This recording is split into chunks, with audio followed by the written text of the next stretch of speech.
केवल प्राणायाम बाबा रामदेव ने सिखाया ऐसा नहीं है, ये तो 5000 साल पहले पतंजलि ऋषि सिखा के गए सबको। नहीं, मैं दूसरी बात, आपने जो बात है वो ठीक से समझी नहीं। बाबा रामदेव जब पूना आते हैं ना तो 1 कोटि रुपए लेके जाते हैं। मैं आपको दूसरी बात बताता हूँ, पतंजलि ऋषि ने ये ज्ञान फोकट में दिया था, किसी से पैसा नहीं लिया था। नहीं, ऐसा नहीं है, ज्ञान तो फोकट में ही देना चाहिए। कि ज्ञान को बेचना शुरू कर दिया तो उसकी कीमत थोड़े दिन में खत्म हो जाती है। फिर फायदा हो रहा है, उससे भी ज्यादा हो सकता है कि वही प्राणायाम मैं आपको फोकट में सिखा सकता हूँ, सबको मिलेगा। आप अगर रामदेव जी के रास्ते पे जाएंगे तो खतरनाक हो जाएगा, क्योंकि गांव गांव आप योग प्राणायाम पैसा लेके सिखाएंगे तो बहुत तकलीफ आएगी। तो कोई भी संत ने, भैया सुनो, कोई भी संत ने पैसा इकट्ठा नहीं किया, और जो पैसा इकट्ठा करता है वो संत नहीं होता। हमारे देश में संत की परिभाषा है कि जो 3 ऐषणाओं से मुक्त है, वित्तेषणा, पुत्रेषणा, लोकेषणा, 3 ऐषणाएं होती हैं। ऐषणाएं माने लालच। पुत्र का लालच जिसको है वो संत नहीं है, पैसे का लालच जिसको है वो भी संत नहीं है, और नाम सम्मान मिले उसका लालच है वो तो बहुत ही खतरनाक है, वो बिल्कुल संत नहीं है।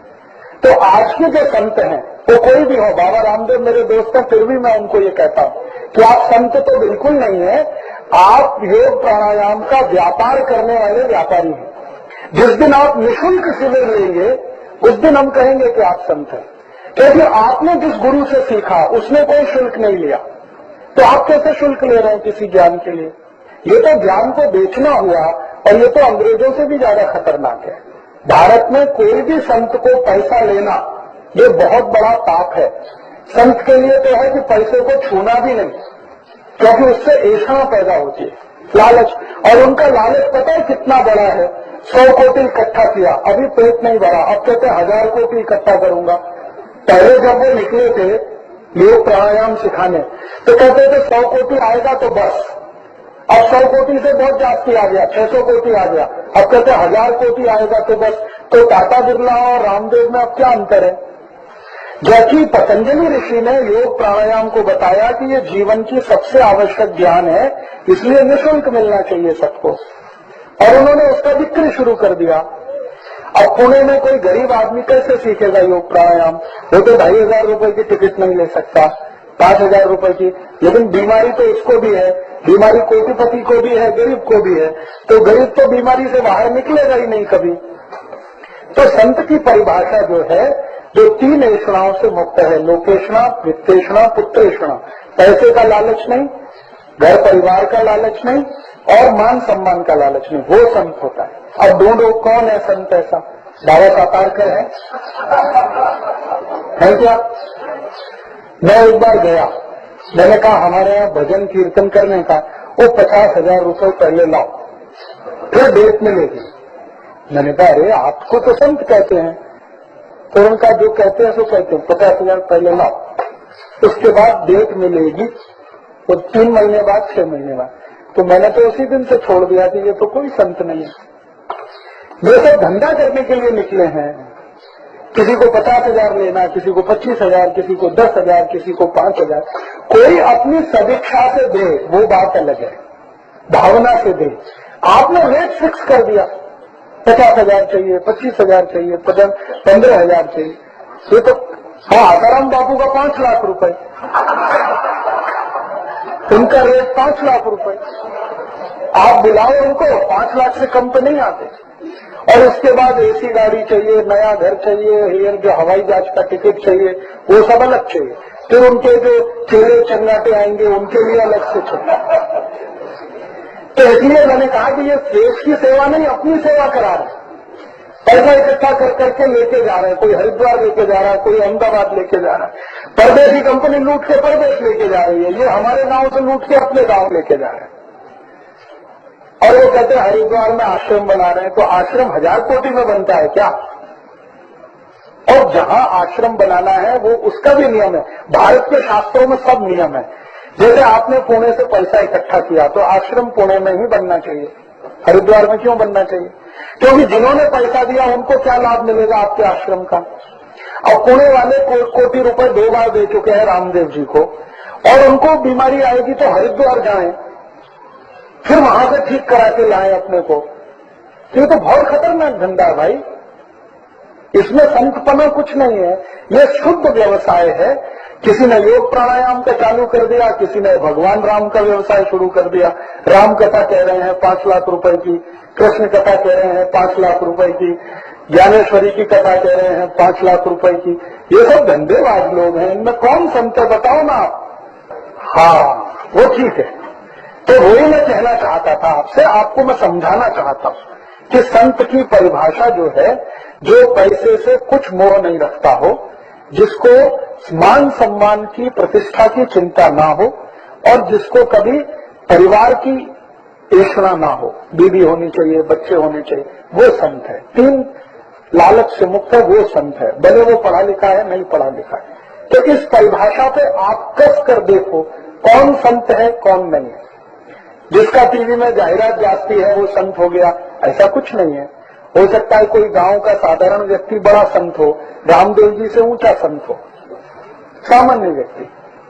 तो मैंने जो कहा है ना, बहुत सोच समझ के कहा है, और इन सबको मैंने बहुत अंदर से देखा है 15 साल।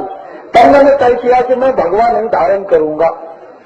इनको देखने के बाद मैंने तय किया, नहीं तो मैं भी कर सकता हूं, करोड़ों रुपए कमा सकता हूं। फिर आपको मेरा व्याख्यान सुनने के लिए टिकट लेनी पड़ेगी, 500 रुपए टिकट दो, 1000 रुपए टिकट दो। फिर मैं कहूंगा एक गुरुकुल बनाता हूं, उसके लिए पैसा लगेगा। तो बहाने तो 50 हैं पैसा इकट्ठा करने के, उसकी तो कोई कमी नहीं है।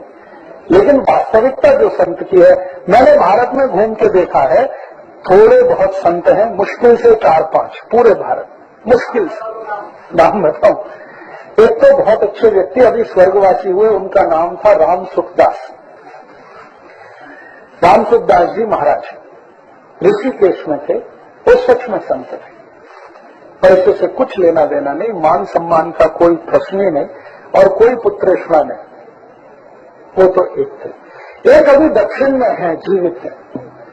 वो कभी आपने अगर उनका प्रवचन सुना है, ये जो उत्तर कर्नाटक है ना, उत्तर कर्नाटक में ये धारवाड़, हुगली, बेलगाम, इस एरिया में उनका बहुत महत्व है।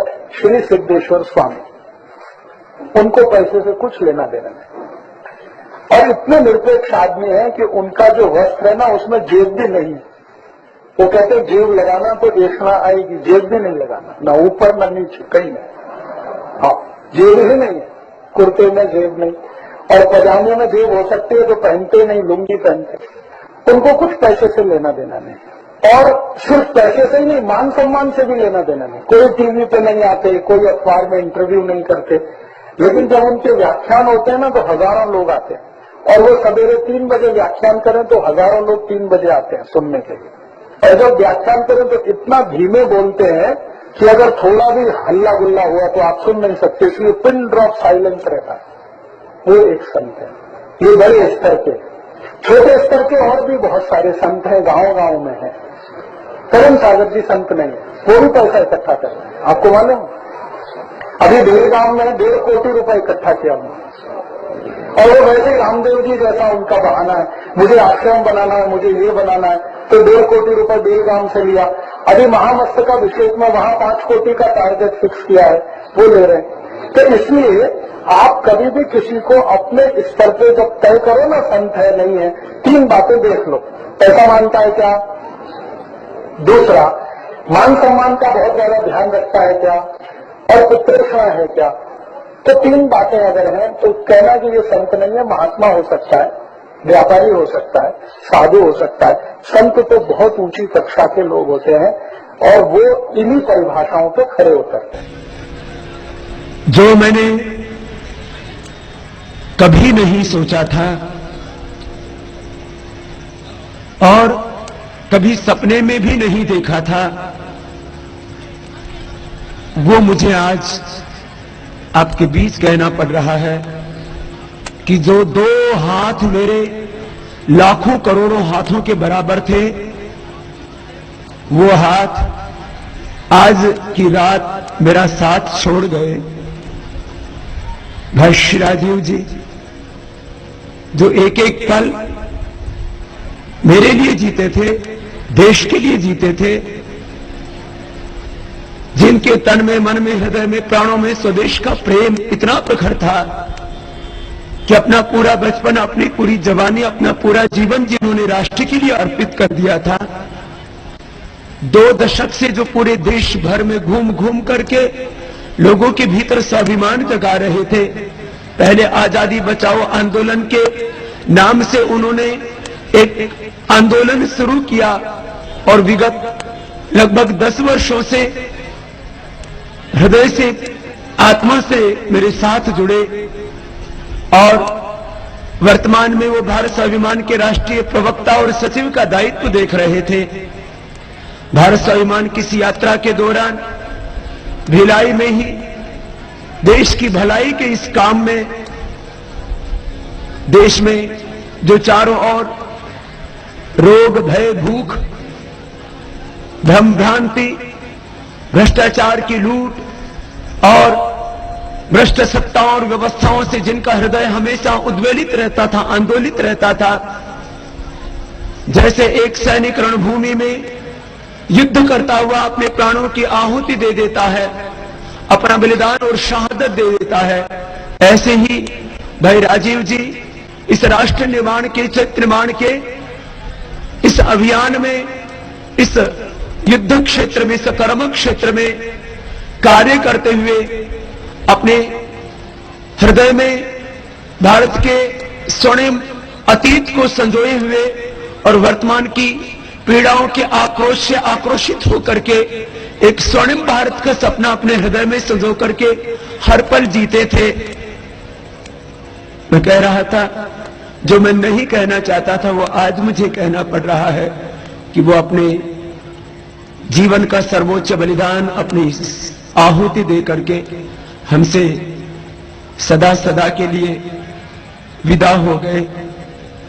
हम अपनी श्रद्धा आपूरित हृदय से मां भारती के उस लाल को, क्योंकि एक राजीव भाई जो ज्ञान के अथाह भंडार थे, जिनके भीतर असीम अनंत प्रतिभाएं थी, बहुत विराट जिनका व्यक्तित्व था, उनको हम सब यहां खड़े होकर के पतंजलि योगपीठ परिवार की ओर से, भारत स्वाभिमान इस अभियान की ओर से और करोड़ों करोड़ों देशभक्तों की ओर से अपने हृदय से श्रद्धांजलि अर्पित करेंगे। और जो उन्होंने स्वर्णिम भारत का सपना अपने आंखों में संजोया था, हम सब मिलकर के उस सपने को बहुत जल्दी ही साकार करेंगे। एक बार सभी खड़े हो जाएंगे अपने अपने स्थानों पर और जो हम सब के बहुत प्यारे थे, उन भाई को जिनको हमने हमेशा के लिए खो दिया, उनके प्रति अपने हृदय से श्रद्धांजलि अर्पित करेंगे।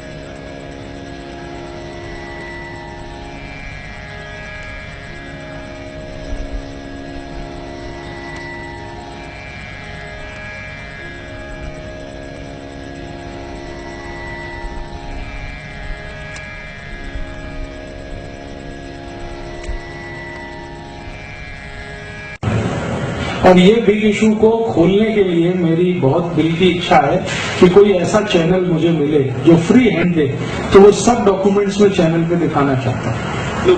या तो भारत सरकार डिनाई करे कि ये डॉक्यूमेंट्स झूठे हैं, तो ब्रिटिश गवर्नमेंट के सामने हम बात करें कि आपके यहाँ रखे हुए अगर डॉक्यूमेंट झूठे तो आप कहो कि ये झूठे हैं। आपने कोई चैनल से बात किया है इसमें? किया था ना, आस्था चैनल से। थोड़े दिन उनके कुछ डॉक्यूमेंट्स दिखा, 19 में उनको पसीना आ गया। एक छोटा सा डॉक्यूमेंट मैंने दिखा दिया कि कांग्रेस की स्थापना कैसे हुई थी। तो उसी में वो किरीट भाई को इतनी तकलीफ हो गई। उन्होंने कहा राजीव भाई आपका तो कोई ना बीवी है ना बच्चा, मेरे तो बीवी बच्चे हैं, मेरा ये लाइसेंस कैंसिल होगा तो मैं तो सड़क पे आ जाऊंगा। आप कृपया करके इतनी खतरनाक और विस्फोटक चीजें मत दिखाइए। आप कुछ ऐसी बातें करिए जैसे रामदेव जी करते हैं, योग, प्राणायाम, धर्म, ध्यान, समाधि, धारणा, ये है। दोस्तों सोमवार से मंगलवार में पहुंच चुके हैं। हृदय घात जिनको भी होने की शक्यता है, जिनका कोलेस्ट्रॉल बढ़ा है, हृदय विकार वाले मरीज सामने से बताते हैं कि उनको धाप बहुत लगती है, थोड़ा भी चले तो सांस धरती है, थोड़ा भी चलने तो बैठना पड़ता है, सीढ़ी चढ़े तो बिल्कुल पसीना पसीना हो जाते हैं, दम निकल जाती है, तो समझ लो उनको बहुत जल्दी हृदय घात आने वाला है। ऐसे सभी लोगों को बताइए कि दूधी भोपड़े का रस पियो, एक एक गिलास। दूधी भोपड़ा नहीं, 2 टाइम, सकाड़ी संध्याकाड़ी, कम से कम 3 महीने। दूधी भोपड़े के रस में ज्यादा से ज्यादा मिरी डालना, बस और कुछ नहीं डालना, काली मिरी। टेस्टी बनाने के लिए थोड़ा चाहे तो कोथिमीर का रस भी डाल सकते हैं, पुदीने का रस भी डाल सकते हैं। 1 गिलास सुबह, 1 शाम। सुबह पीना है खाली पेट, शाम को पीना है भोजन से 1 तास पहले। वो तो होता ही है, सबका ही होता है। मेरी बस मेरी थोड़ा सा टेस्ट के लिए। हृदय विकार इसी से आता है जो मैं सवेरे बता रहा था, डायबिटीज की कहानी, वही हृदय विकार की है। जब खून बहुत घट हो जाता है तो हृदय को जाने वाले रास्ते से और आने वाले रास्ते से मुश्किल से पास होता है, तो वो रास्ते में चारों तरफ ऊपर नीचे आगे पीछे जगह कम होती जाती है, माने वो जड़ होती जाती है, नहीं। फिर जितना रक्त चाहिए वो मिलता नहीं तो दर्द होता है। हृदय जो है ना, रक्त देता है शरीर को और स्वयं भी रक्त लेता है अपने लिए, दोनों काम वो एक साथ करता है। तो हृदय को अपना रक्त मिलना जब कम होता है तो हृदय घात होता है। शरीर को तो वो बराबर देता है, समय से देता है, खुद को जो उसको रक्त चाहिए काम करने के लिए वो नहीं मिलता, कम मिलता है या मुश्किल से मिलता है, तो हृदय घात होता है। तो अगर आप दूधी भोपला देंगे तो जो जड़ हो गई हैं नसें, वो सब नरम हो जाती है। नरम हो जाती है तो रक्त प्रवाह आसान हो जाता है, तो हृदय घात नहीं होता, खतरा निकल जाता है। और जो हो गया हृदय घात तो 5 लाख रुपए खर्च होता है, उसके बाद भी गारंटी कुछ नहीं है, दोबारा फिर हृदय घात आता है। फिर नहीं आएगा दोबारा, ये जिसको भी दे दिया उसको नहीं आएगा। एकोनाइट दे सकते हैं, एकोनाइट एक औषधि है, हृदय घात होने पर तुरंत दे सकते हैं, वो जान बचा लेती है। लिख लो आप उसको, ACONITE, उसको भी ऐसे ही